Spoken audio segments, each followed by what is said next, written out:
Wake up, buyer payer people. It's a beautiful day.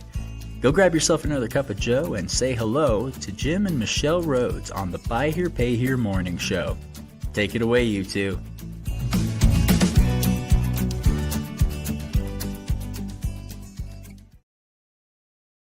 Hey, took a little bit of a delayed connection there. Yeah. Happy Friday, y'all. Hope y'all had a great Thanksgiving. Yeah. Spent a lot of time with friends and family, and hope you had enough Pepto-Bismol to get you through the evening and all that good stuff. So yeah, we had a nice time with family, and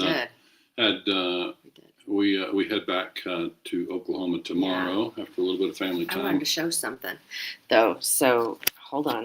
All right, here we go. I don't know if y'all can see that. That's been our view from our bedroom.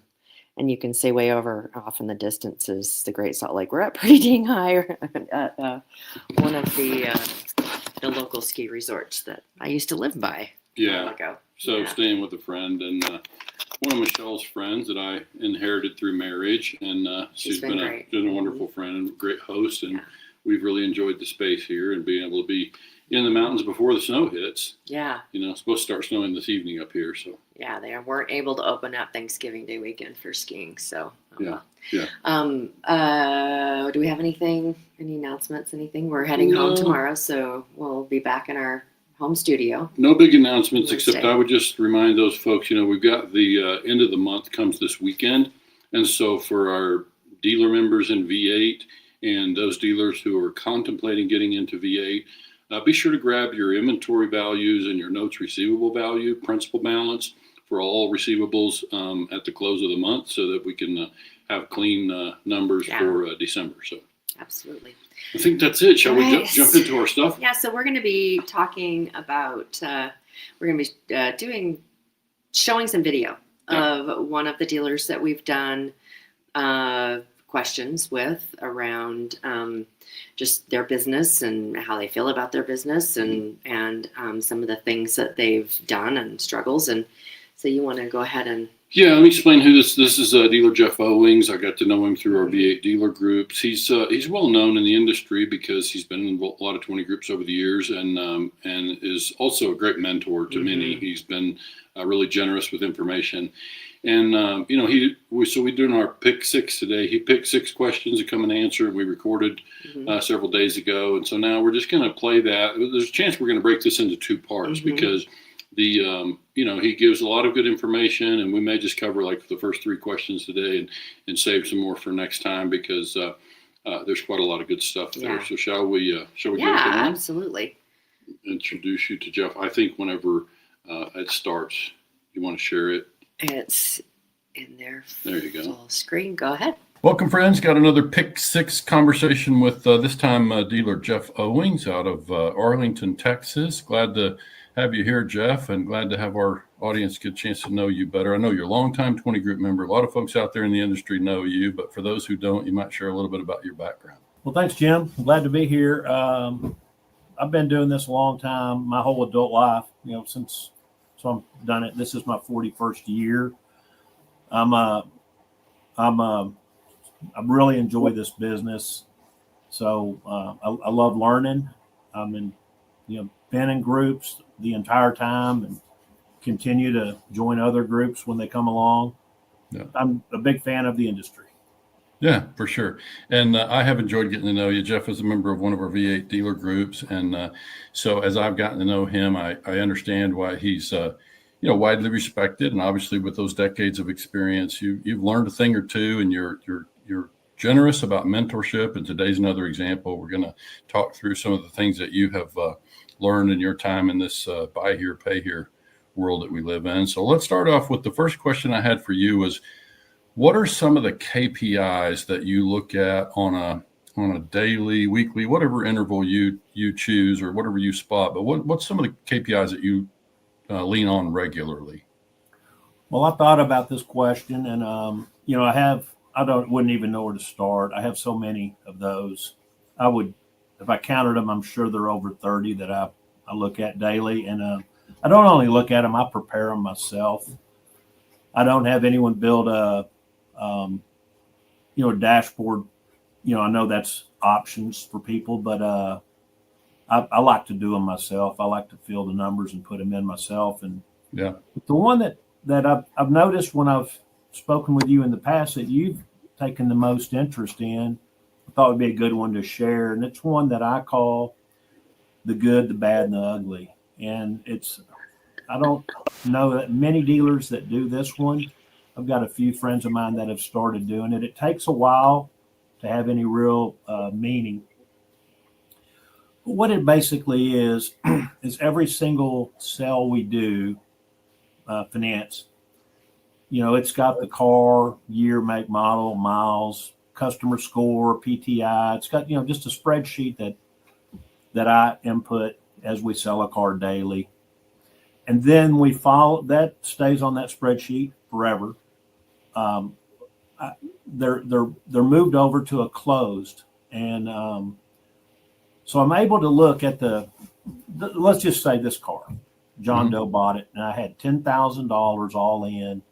There's a day where that account's closed, whether it's paid off or CPI, insurance, or just paid off the last payment and handed them the title. So there's good ones, bad ones, and the ugly ones, which would be a skip or left in a pound or something. Right. Well, I put in all of everything that we ever received from the customer on that spreadsheet. And then the difference of that and what we had in the car is what we made theoretically on that vehicle. Right. There's all kind of other expenses along the way of collections and things, and some repairs, but just basically the car and then what we collected. And I'm able to take that list over years and years and sort it however I want to see which years, makes, models, miles, cost, PTIs, customer scores, car scores. I can sort it in numerous ways. And what I want to do is continue to refine the types of deals that make the most money. So, and then that includes when we receive from the customer the reclaimed, repossessed vehicle.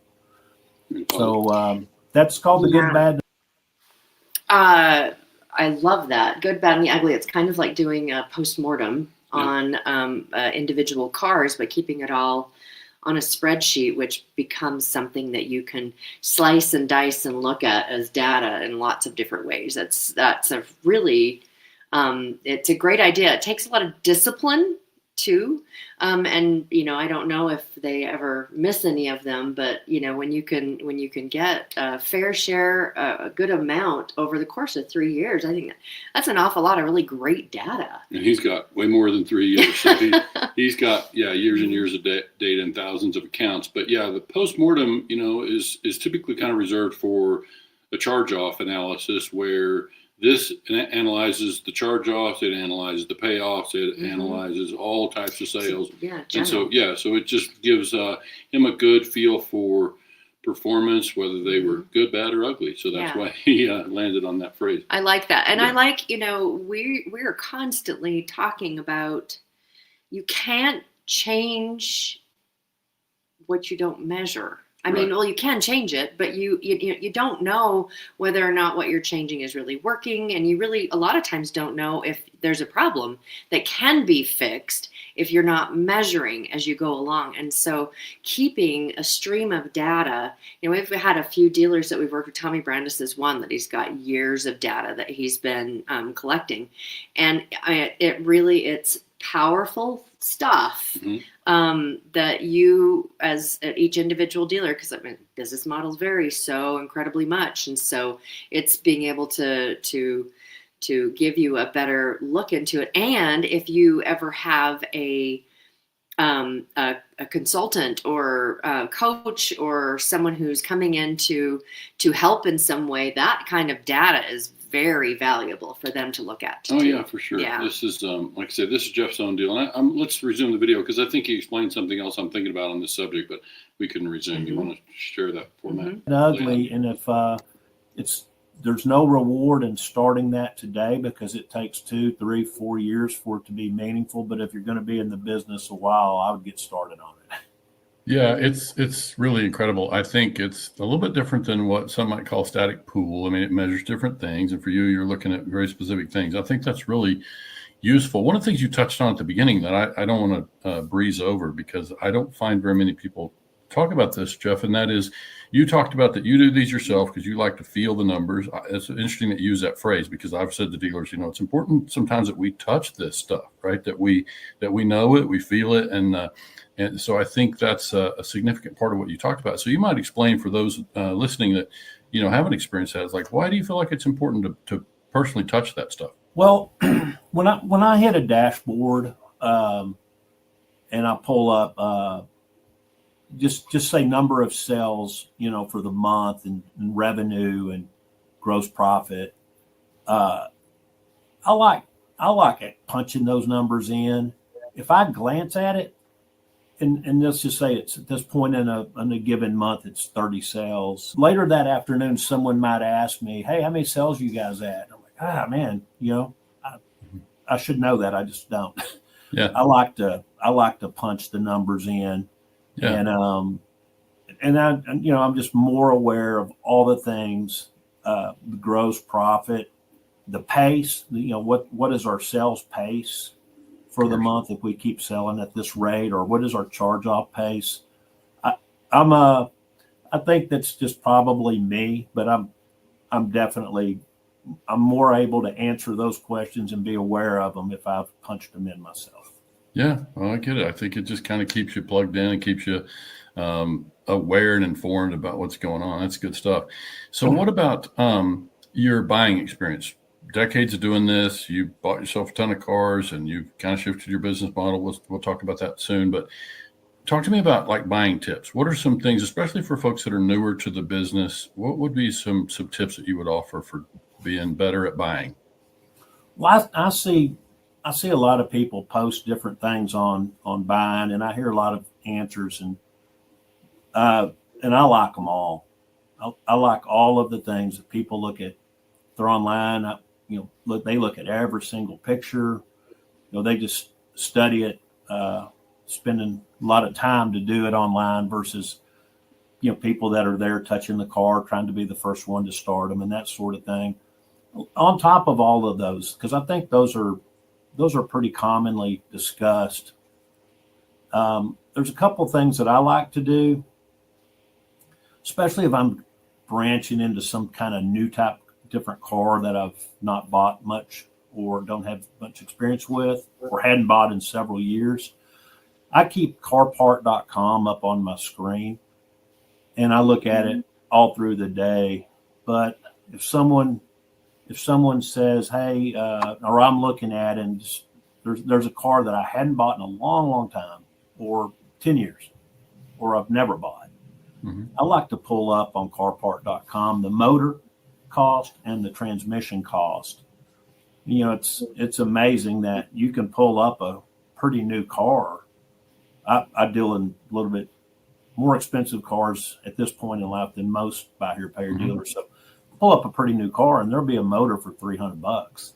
Wow. And I'll just like, well, that is a sign for me that that's a good engine because no one needs it. So yeah, I'm not afraid to buy that car, but let me look at the transmission and it may say $4,500. Right. So if I'm not necessarily smart enough to know all the positives and negatives about every type of car, a cheat sheet for me is looking at the price of the engines and transmissions for that year, make, and model.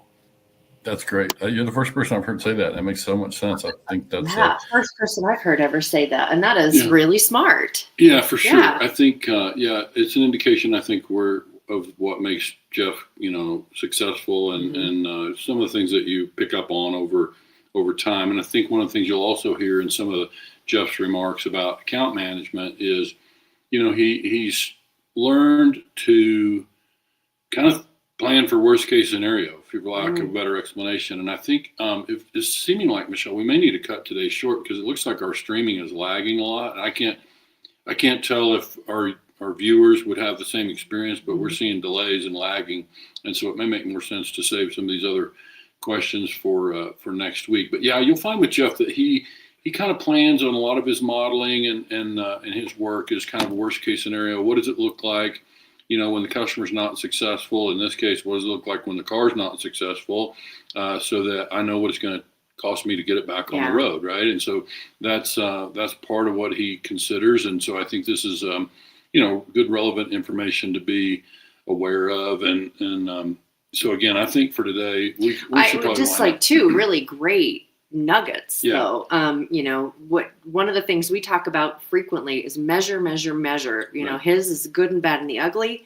He'll go through and spreadsheet things like the PTI, the make, model, year, miles, how much payment, how many payments came in.